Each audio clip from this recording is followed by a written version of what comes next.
Let's talk more about the strategy meeting of anti-ISIL coalition members. Mike Lyons joins us from New York City. He's a senior fellow with the Truman National Security Project. Thanks for joining us, Mike. Welcome back to the show. Thanks for having me. You know, the President of the United States warned that the campaign against ISIL will be a long one. We just heard it in Nathan's piece. And some would argue that the airstrikes aren't really working. So what do you think the next step will be? I think we'll continue with the airstrikes. I think there's some who will say that the airstrikes are working. They're attriting ISIL and their capability to wage war. Some of the targets that were hit were very strategic in nature. And again, they lose capability every time we have one of these airstrikes because we know it hits a target inside Syria.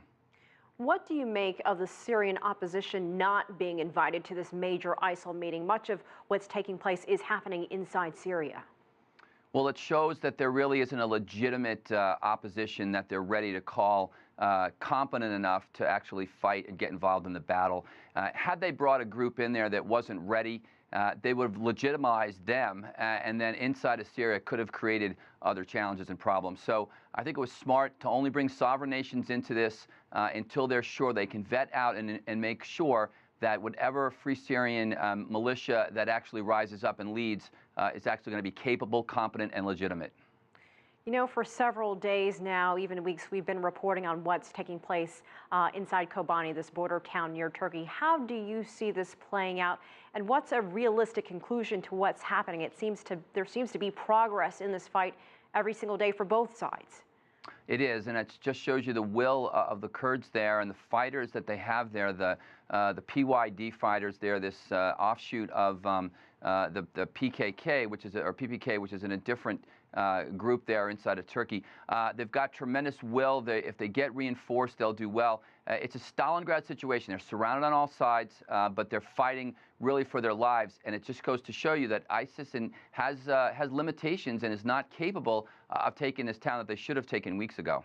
So what happens beyond the airstrikes? I know you said that you think that they're working, they will continue for some time, but again, this is going to be a long operation. Is this going to be a situation where the next step gets made up as they go along?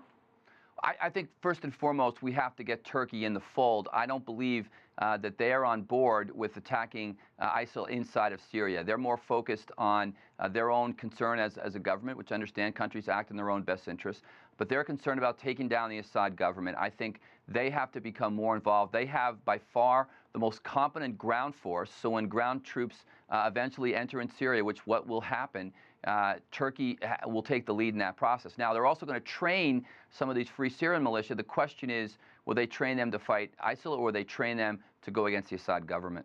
And what are your thoughts on what's happening with ISIL in Iraq as this group is getting closer and closer to Baghdad? They are clearly an existential threat to Iraq. And there's going to be a wake-up there with regard to the situation. They cannot continue to cut and run. ISIL continues to make progress. They take over military bases, and when they do things like that, they gain more military assets, ammunition, stockpiles of supplies that the Iraqis just seem to cut and run from. So there's going to be a reckoning inside of Iraq. The Iraqi government really still has not come forward with a plan inside as ISIL becomes closer and closer to Baghdad. I want to turn back to this meeting, Mike.